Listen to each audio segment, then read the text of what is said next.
Hey, what's going on? It's Mr. J with SciOnTheFly. You ever wonder what's happening inside of a cloud just before it rains? Stay tuned to find out a little bit.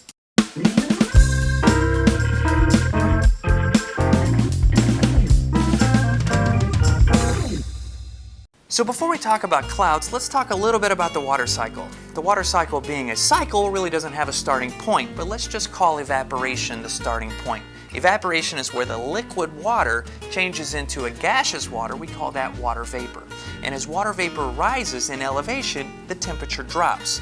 The temperature drops to a point where the water vapor actually comes in, does what's called condensing. We call that process condensation, where the gaseous state of water is turning into a liquid state of water, forming a tiny water droplet.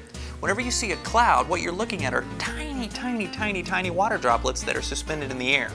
Those water droplets actually combine with another water droplet, creating a larger water droplet.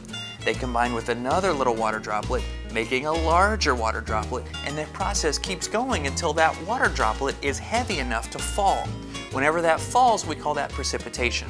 Precipitation could be rain, snow, sleet, or hail, now depending on the temperature. And from that point off, it can be soaked into the water table or go off as runoff into a lake, stream, river, whatever. And then the process starts back all over again with evaporation, condensation, precipitation, and then runoff again.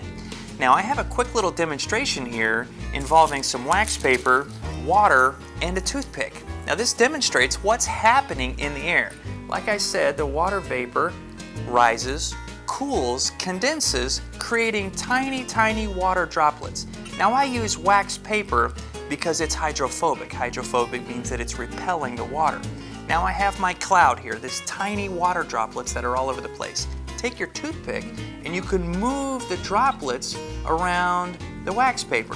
Whenever one water droplet comes in contact with another water droplet, that droplet gets bigger, just like it's happening in the cloud. Once the water droplet is heavy enough to drop, it will then fall as rain, snow, sleet, or hail. Just a fun little activity that you can do at home, in your clubs, in your classroom, to demonstrate what's happening in a cloud just prior to falling as precipitation. It's been Mr. J with SciOnTheFly, the place where science makes sense.